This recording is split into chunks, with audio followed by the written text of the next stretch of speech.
अस्सलाम वालेकुम दोस्तों, मैं हूं याकूब खान। आप देखना शुरू कर चुके हैं इस वक्त YTV भारत।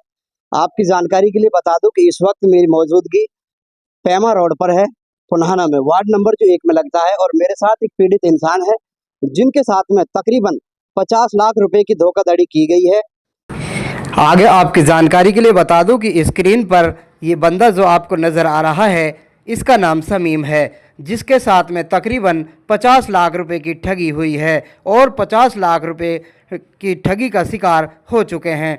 आपकी जानकारी के लिए बता दूं कि तहसील प्रशासन की भूमिका पर भी उठ रहे हैं बड़े सवाल। एक परिवार के साथ तकरीबन 50 लाख रुपए का घोटाले का सनसनीखेज मामला सामने आ रहा है, जिसमें नायब तहसीलदार की भूमिका पर भी उठ रहे हैं बड़े सवाल।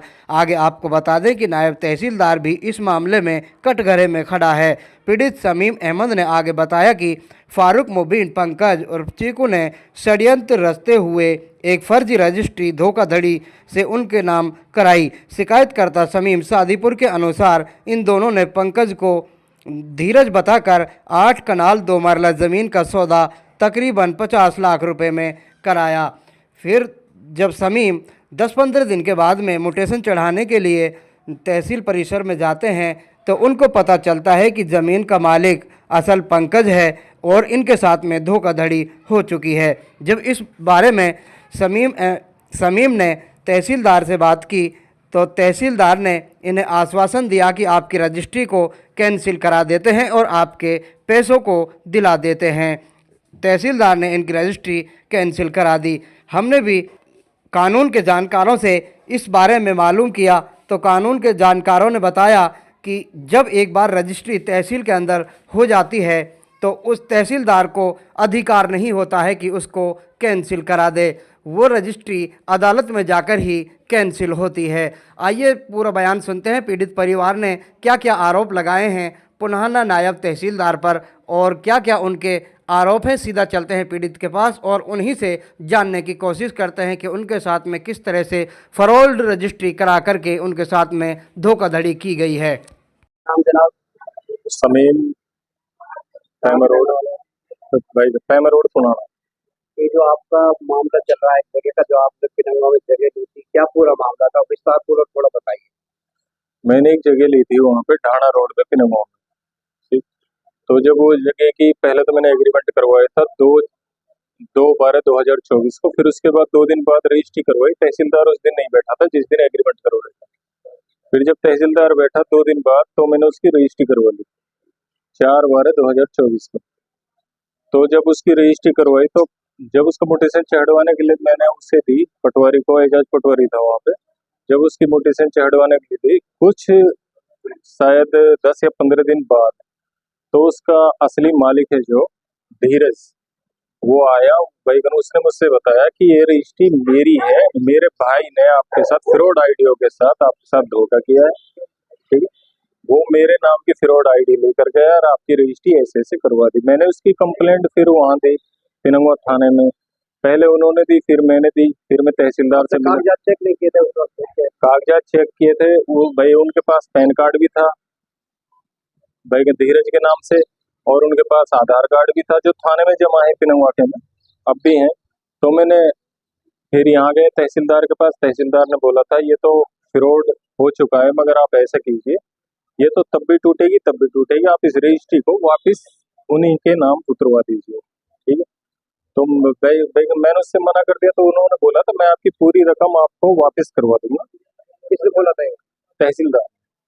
और ये तहसीलदार? हाँ हाँ, इसी ने बोला था।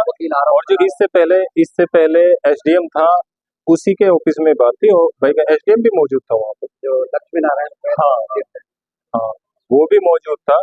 तो भाई इन्होंने कहा था आप कंप्लेंट दे दीजिए पिनंगा थाने में। ठीक है। वहाँ सुखराम है, सुखराम के लिए मैंने कंप्लेंट दी। तो कंप्लेंट जब उन्होंने दी, जब तो कार्रवाई काफी हुई। डेली हमारे घर पुलिस कभी इतना परेशान किया कि शायद मैं कह नहीं सकता। ठीक है।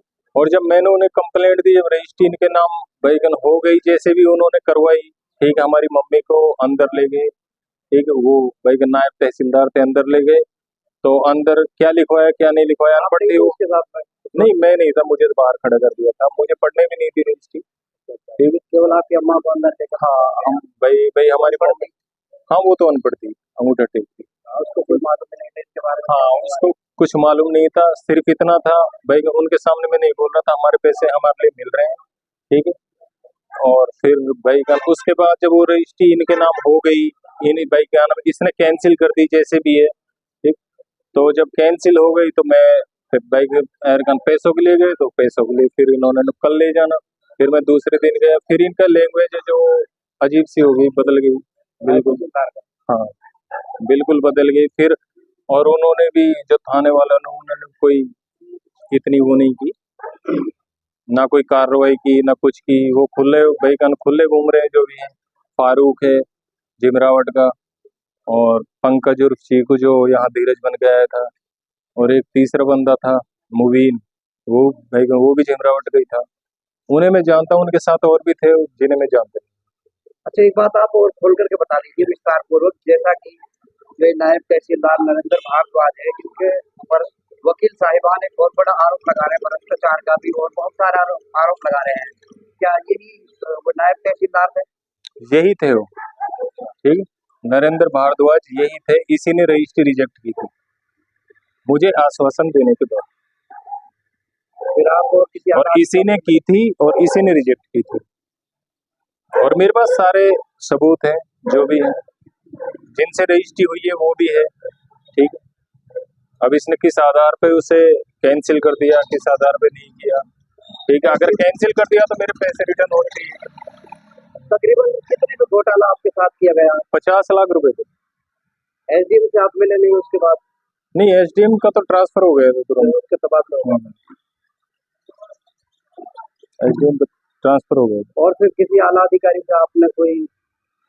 आला अधिकारी जैसे मैं फोन करता रहा था, जैसे पुनाना भाई कनपिनंगुआ में वो है आईओ है उसके पास, उसका नंबर भी है मेरे पास, उसके पास फोन करता रहा, हाँ कर रहे हैं कार्रवाई कर रहे हैं, और मेरा जहां तक मानना है उसने उन्होंने कोई कार्रवाई नहीं की। कितने दिन पुराना मामला आपको हो चुका है, अब तक जो कार्रवाई नहीं हुई इस पर? आज 6ठा महीना लग रहा है, 4/12/2024 का मामला है। तकरीबन 6 महीने होने का। हाँ अभी तक कोई कार्रवाई नहीं, कोई भी कार्रवाई नहीं है, खुल्लम घूम रहे हो। आला अधिकारियों से आप इस वीडियो के माध्यम से क्या अपील करोगे? मैं तो ये अपील करूंगा जो भी इसमें शामिल हैं उन्हें सख्त से भाई में सख्त से सख्त कार्रवाई की जाए उनके खिलाफ, सिर्फ यही बोलना चाहिए।